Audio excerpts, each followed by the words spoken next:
Buenas noches. Póngase de pie, por favor. Bendecimos a Dios. Padre, muchas gracias por esta noche. Una vez más declaro esta preciosa congregación, el amor que tú has puesto por tu obra, porque solo tú puedes poner un reflejo de tu gloria en cada uno de nosotros. Esto habla de lo que hay dentro del corazón de los hermanos. Yo me humillo ante ti y reconozco que me has dado una congregación noble, generosa, diezmadora, ofrendadora y sembradora. Lo estoy viendo con mis propios ojos, como tú has movido corazones, pero que todo sea para la alabanza de tu gloria, que los dueños de esta casa puedan ver que no se equivocaron al darnos este local. Gracias porque se está honrando tu nombre. Devuelve en bendiciones cada esfuerzo que se ha hecho, cada hora de trabajo, cada centavo que se ha invertido. Devuélvelo conforme tus promesas en gloria. De hecho, ya lo hiciste al darnos la salvación, pero esperamos aún más de ti, que tú eres un Dios inagotable. Gracias por el trabajo de mis hermanos y gracias por esta noche. Muchas gracias por tu palabra.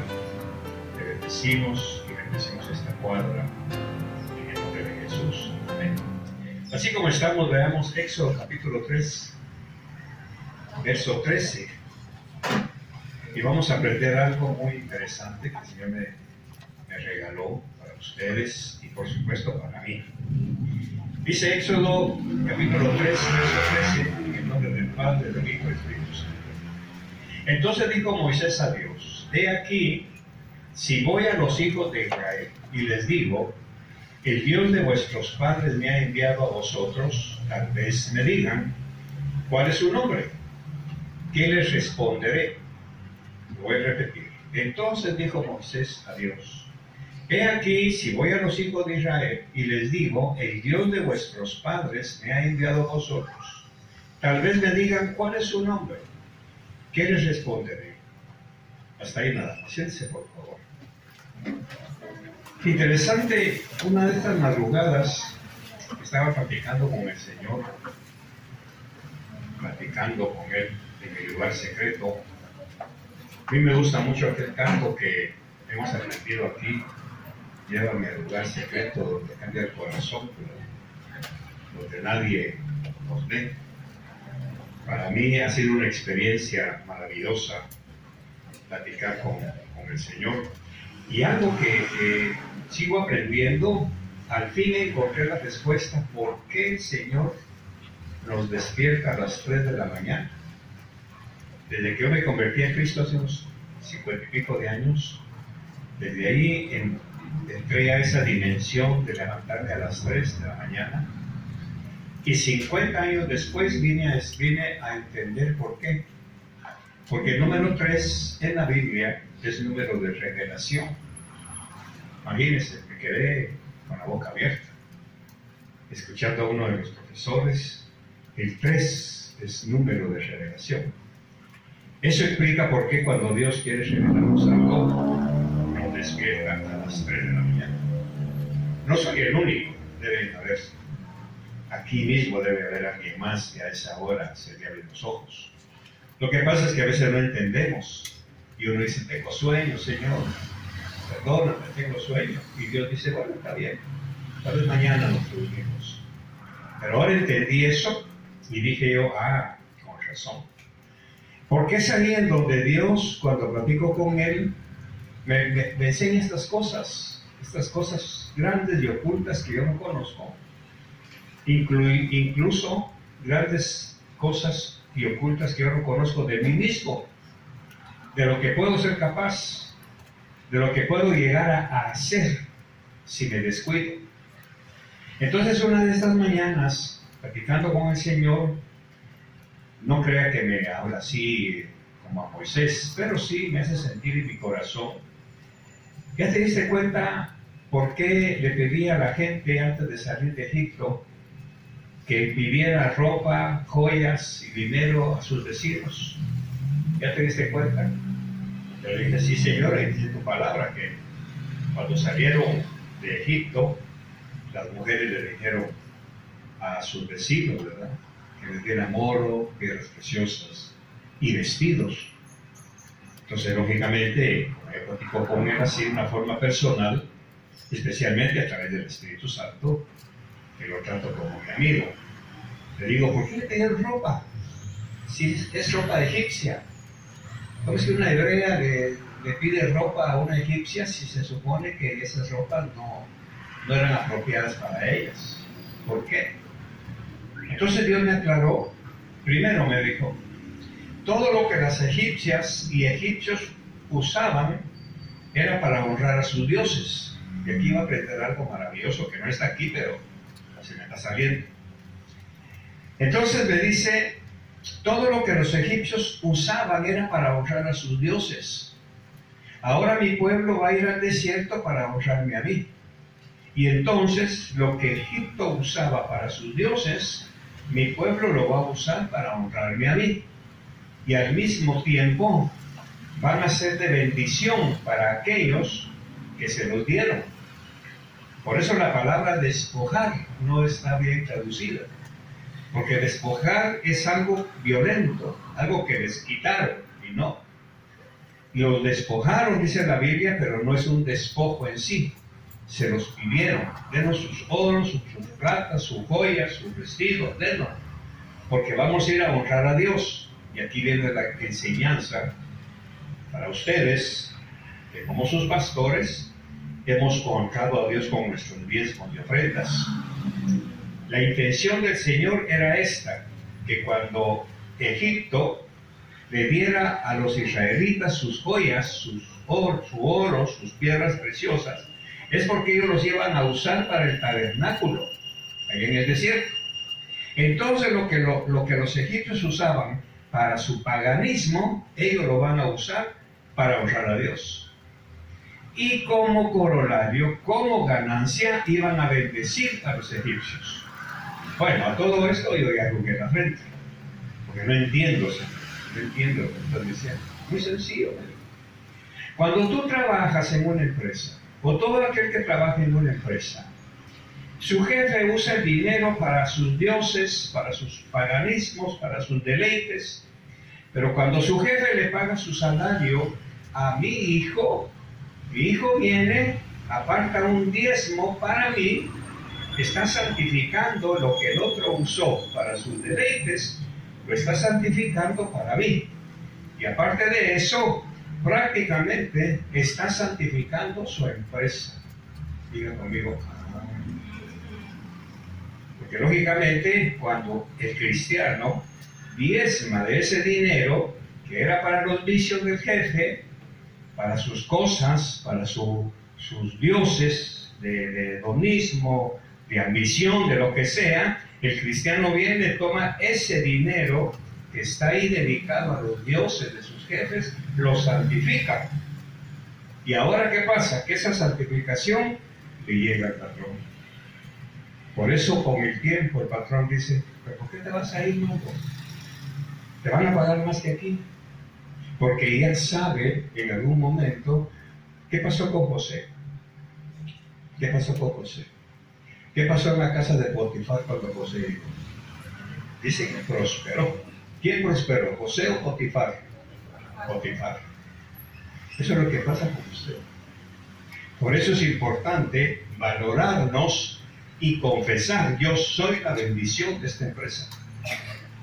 Su esposo es la bendición de esa empresa. Porque su esposo está santificando ese dinero que sirve para el paganismo, él lo santifica para Dios. Y viene Dios y santifica la fuente de donde salió. Pero no hizo ningún impacto conmigo. Yo dije, por eso fue que mi jefe me rogó que me quedara. Por eso fue que me dijeron, mire, ¿cuánto le va a pagar ese jefe? Y yo se lo doblo. Porque él estaba viendo al final, se me va a ir la bendición. Pero la bendición por medio de qué llega? El diezmo. Entonces las egipcias le pidieron ropa, joyas y todas las hebreas le pidieron todo eso a las egipcias y fueron para bendecir a Dios. Ahora viene Dios y bendijo a la pueblo. No a Egipto, a las personas que vendieron para que su tabernáculo fuera construido. Amén, pastor. Capítulo 13 de Éxodo. Capítulo 13. Entonces, el nombre. Ok, vamos a estudiar este otro nivel. Esta pregunta que se nos ha pasado desapercibida durante tanto tiempo. Hoy, con la ayuda del Espíritu Santo, tenemos el privilegio de navegar dentro de las aguas vivas de la Escritura para poder comprender la duda que tiene Moisés al hacerla delante del Señor. Por eso yo imito mucho a Moisés en mis oraciones. Moisés hablaba con Dios cara a cara. Y aunque yo no hablo con él cara a cara, porque no tengo ese privilegio, pero sí de voz a voz, yo le hablo a él así. Entonces, tanto Moisés como el pueblo de Israel han vivido en Egipto por muchos años. Aunque Moisés tiene menos de 40 años, el pueblo ya llevaba ahí varios años, porque el Señor le había dicho a Abraham que su descendencia iba a estar cautiva en Egipto por 400 años. Entonces ahora, en este momentito, el Señor está mandando a Moisés a libertar al pueblo para llevarlo a la libertad del desierto. Moisés le hace esta famosa pregunta. Entonces, aunque Moisés tiene menos de 40 años, el pueblo ya llevaba ahí varios años. Dios había dicho a Abraham que su descendencia habitaría por 400 años en esa tierra. Ahora la pregunta cae por su peso.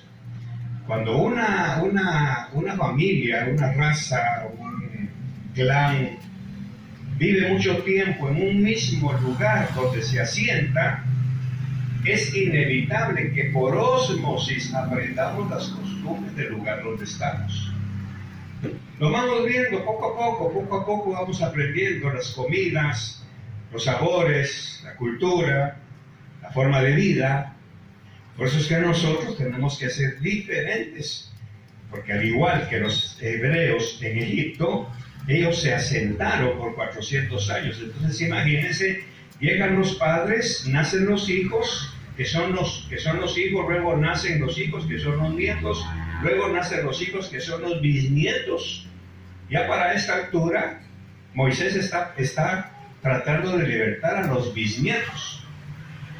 No es a los que entraron al tierra, no los que llegaron con Jacob y las 12 tribus. Estos ya pasaron.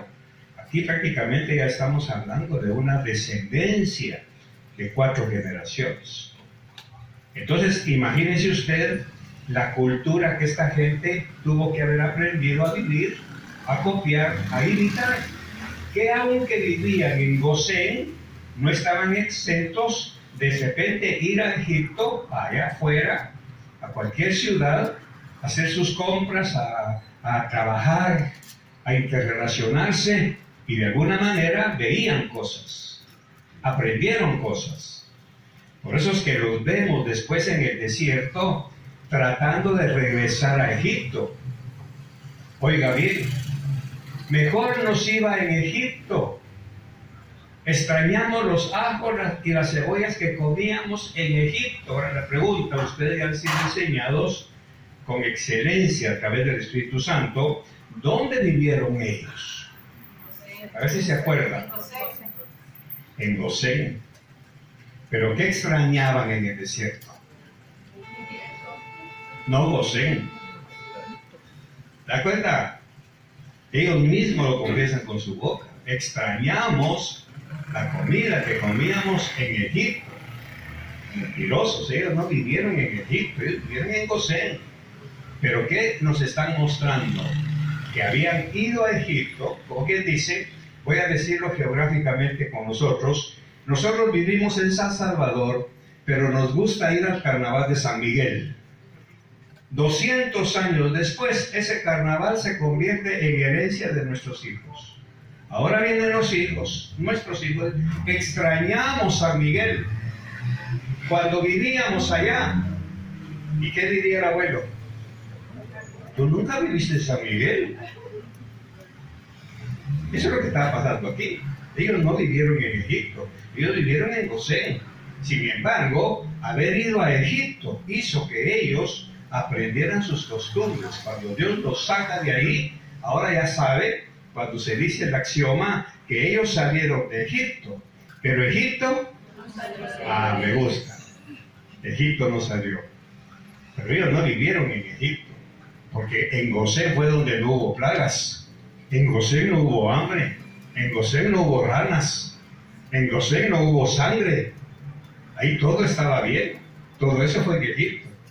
Y ahora, ¿por qué ellos están extrañando Egipto? Eso me hace ver que ellos salían a Egipto a ver las cosas, posiblemente a participar, y eso se fue metiendo a sus vidas.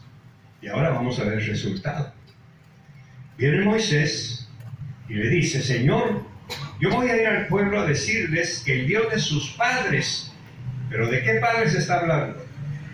De Abraham, Isaac y Jacob, o sea, de los bisabuelos. Me ha enviado a vosotros.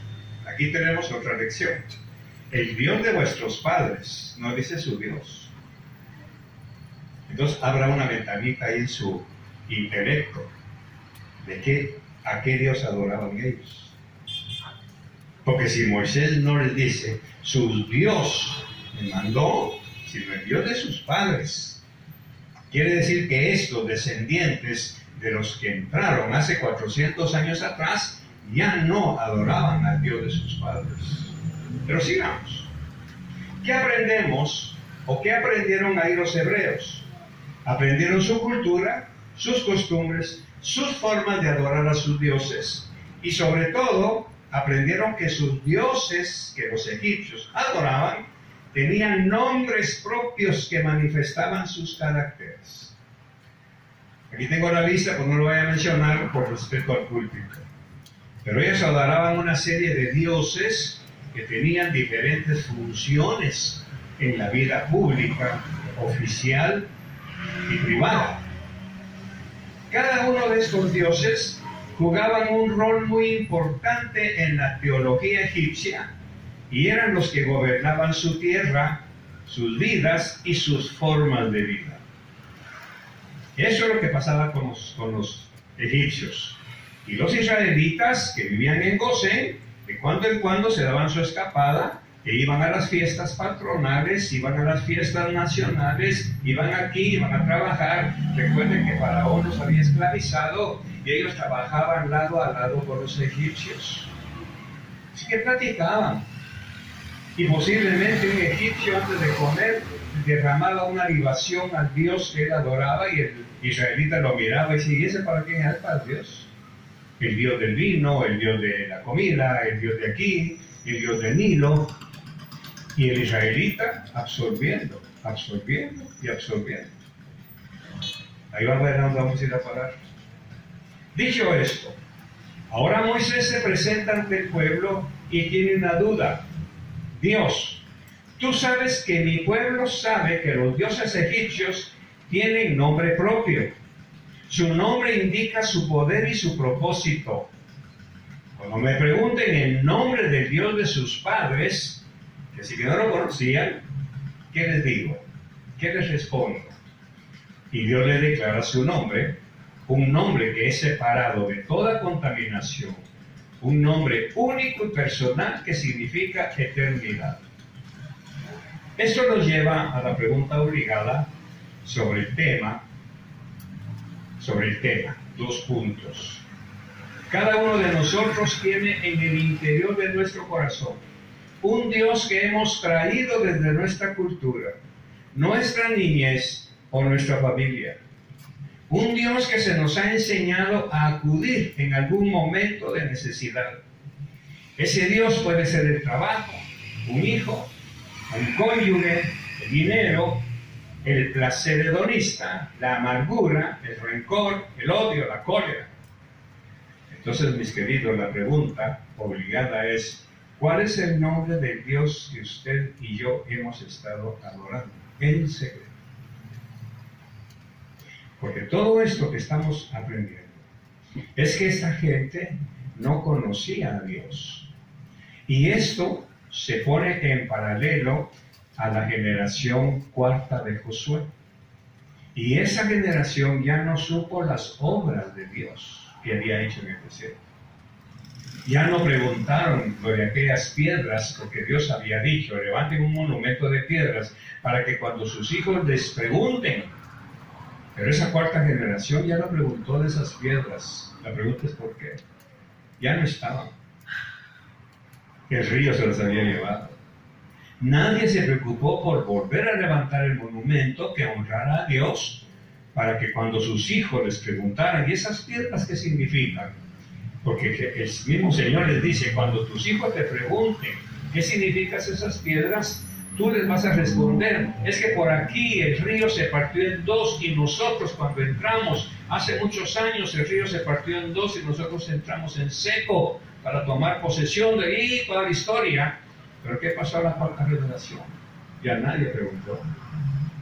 Eso quiere decir que aquí, en Egipto, aquí en el desierto, o antes de salir al desierto, pasó lo mismo.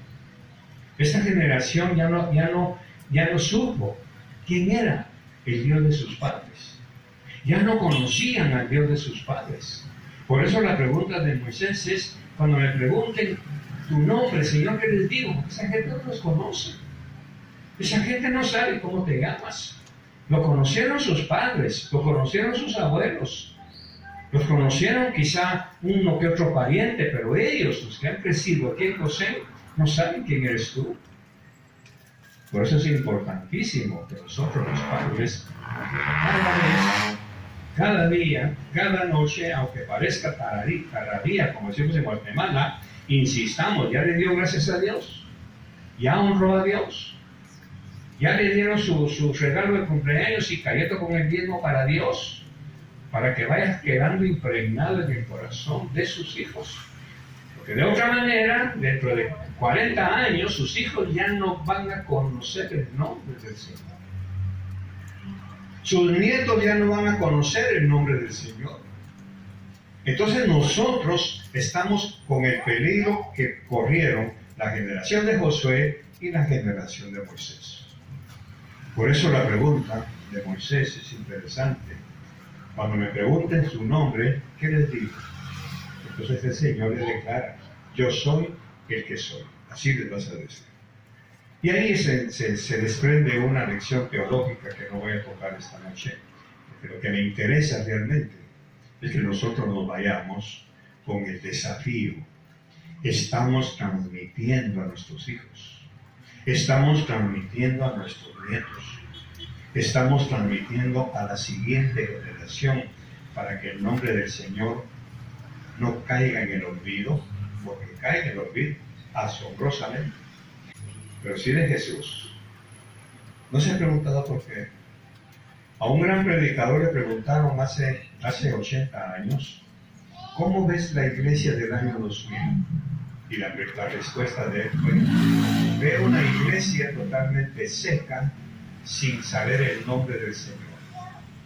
Y hablando con un pastor, no sé en qué momento, creo que en Quesalapa fue donde platicamos un rato con el pastor. Me dice, pastor, ¿cómo ve usted la cosa actualmente? Y le digo, la iglesia se está muriendo. Se está muriendo porque cuando la iglesia entra en un proceso de tranquilidad, que ya puede andar libres en la calle, y eso lo aprendí cuando fuimos a conocer el centro de esta ciudad hace un par de semanas. Me di cuenta de la libertad que tiene la gente para andar a las 10, 11 de la noche. Hace 10 años eso no era posible. La pregunta, ¿dónde estaba esa gente hace 10 años? En sus casas.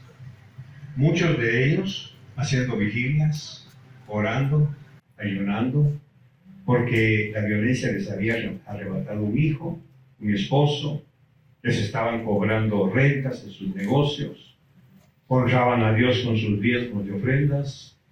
Pero, ¿qué vino? Lo que vino a Gosén. Las plagas están allá afuera, con nosotros no hay problema. Dios nos protege. Y eso fue lo que hizo que el pueblo de Israel tuviera que pasar esas tribulaciones. Y es lo que el pastor con el que platicamos le dije, eso está pasando hoy. A menos que usted ofrezca muchas preventas y esto y lo otro, la gente viene porque no tiene necesidad. Porque cuando la iglesia tiene demasiada tranquilidad, corre peligro. La iglesia no fue hecha para eso. La iglesia fue hecha, hermanos, para estar en constante desafío. Por eso es que el Señor no es que sea malo, pero aquí a esta gente de la cuarta generación de Josué tuvo que mandarle los aguijones a través de las tribus para despertarlos. Dice que cuando estaban en aflicción se volvían a Dios y Dios les ponía un juez y los salvaba y toda la cuestión, pero pasaba nuevamente, como ya el enemigo fue vencido, ya dejaban de orar, dejaban de honrar a Dios, volvían a sus pecados y vuelta otra vez un círculo vicioso. ¿Y sabe qué? Nosotros estamos igual. Por eso para mí como pastor tengo que observar el fenómeno social que estamos viviendo. La pregunta, ¿y nosotros? No, pastor, gloria a Dios, nosotros estamos bien aquí. Mira, hasta parqueo tenemos, sí, para la gloria de Dios, pero tenemos que cuidarnos. Y no cuidar esto. Bendito Dios por esto. Pero cuidar esto. Y quiero terminar. Mi esposa dijo algo que me dejó, ¿cómo se dice? Repitiendo. Yo venía manejando y me dijo, como le dije yo a él, Señor, dame un local para la gente del martes. Quiero preguntar a ver qué valiente me responde. ¿De qué tamaño tendría que decir el local para la iglesia del martes? La mitad de esto. La iglesia del martes. Pero realmente, y aquí quiero ir aterrizando, me asombra lo que Dios está haciendo con ustedes. Bendito Dios. Yo les desafío, hermanos, no nos confiemos. No nos confiemos, por favor. No crean que porque ya pasó todo, como dijo, nunca se me olvida el caso de Agar. ¿Qué dijo Agar cuando Saúl le perdonó la vida? Llegó Samuel, ¿y dónde está Agar? ¿Y qué dijo Agar? Bueno, Saúl ya me perdonó, Samuel también me va a perdonar. Ya pasó el peligro. No sabía que Samuel lo iba a partir en pedazos. Entonces igual pasa con nosotros. No ha pasado peligro. Tenemos un respiro. No se asusten, no tengan miedo. Pero no nos confiemos. Cuando venga preguntándole, Señor, ¿a qué desafío me vas a llevar? ¿Qué tengo que hacer para que tu nombre perdure? Para que tu nombre, Señor, no caiga en el olvido. ¿Qué tengo que hacer? Porque aquí está la prueba palpable. Cuando me pregunten cuál es tu nombre, Señor, ¿qué les digo? Porque no conocen tu nombre. Ellos ya no conocen lo que cuesta ganarse un pan. No saben lo que cuesta pagar un colegio. Esta generación no sabe lo que cuesta comprar una lista de útiles cada enero. No saben lo que cuesta cada fin de mes ir al colegio a pagar la mensualidad. No saben ellos. Ellos sencillamente van y vienen y disfrutan, pero por lo menos mamá y papá tomen a sus hijos, siéntenlos y díganle, hoy es 1 de julio, cierra tus ojos y dile, Señor, gracias por haber pagado mi colegio. Enséñele a dar gracias. Después del examen, ¿cómo le ha ido? Siéntate un momento, cierra tus ojos y dale gracias a Dios porque no es por ti. No es por ti. Y no es maldición. Pero una mosquita barrenadora que se pare y arruinó la vida del pueblo. Así que no es por ti, mi hijo. Es por Dios. Es Él. Y nunca te olvides eso. Por eso, Proverbios, por eso los Salmos, y por eso la palabra, y por eso la advertencia. Creo que mi obligación de predicar estas cosas es porque estamos muy tranquilos. Ahí es donde tengo que enseñar esto. Es una voz de advertencia, un trompetazo, como dice mi esposa, de advertencias. La figura que puso el Señor en Esdras y Nehemías, en el muro, ahí está el profeta tocando la trompeta. Si la toca y nadie hace caso, el profeta queda libre. O sea, la trompeta siempre tiene que sonar. Somos nosotros los que tenemos que irnos esta noche a nuestra casa y decirle, Señor, ayúdame a no olvidarme de ti, pero que mis hijos tampoco se olviden, que ellos comen no por mí, que ellos comen por tu gracia y tu misericordia. Amén. Cierre sus ojos, por favor. Señor, muchas gracias por tu palabra. Gracias por esta advertencia. Gracias primero por esa bendición de enseñarnos el alcance del diezmo. Cómo santificas tú incluso las personas que no creen en ti por lo que nosotros hacemos. Gracias por habernos revelado ese misterio de la inmensidad de tu amor aún por los gentiles. Ahora entendemos por qué se dice que nosotros somos la bendición del lugar donde estamos. Nosotros somos, Señor, los portadores de esa bendición para nuestro trabajo, nuestra empresa, para aquellas personas que nos comparten y que de ahí sacamos cada vez más. Muchas gracias. Pero también la otra parte del mensaje, Señor, ayúdanos a no descuidarnos. Que nuestros hijos no dejen de escuchar tu nombre. Que nuestros nietos no dejen de honrar tu nombre para que cuando nosotros no estemos, tu nombre no se pierda, Señor, en el olvido de nuestra carnalidad. No es pecado disfrutar un fin de semana. Entendamos, iglesia. No es pecado disfrutar un momento de solaz y descanso. No es pecado. Pero aún ahí, en ese momento de placer, recordar que el ojo de Dios está siempre sobre nosotros. Que ese momento de placer, de descanso, de paseo, no es licencia para pecar. Porque en ese momento podría el Señor pedir cuentas. Que nuestros hijos puedan ver en nosotros los padres, que aunque parezca exagerado, cerrar los ojos en un restaurante público, tomarnos de las manos y darle gracias a Dios. Para que ellos aprendan a no avergonzarse del Dios de sus padres y que ese Dios haya entendido. Que ellos jamás olviden el nombre de nuestro Dios. Porque como dice Pablo, porque el nombre del Señor es el Señor. Eso nunca debe quitarse de nuestra boca. Muchas gracias, Señor. Bendigo la ofrenda, bendigo las manos de Jesús. Amén.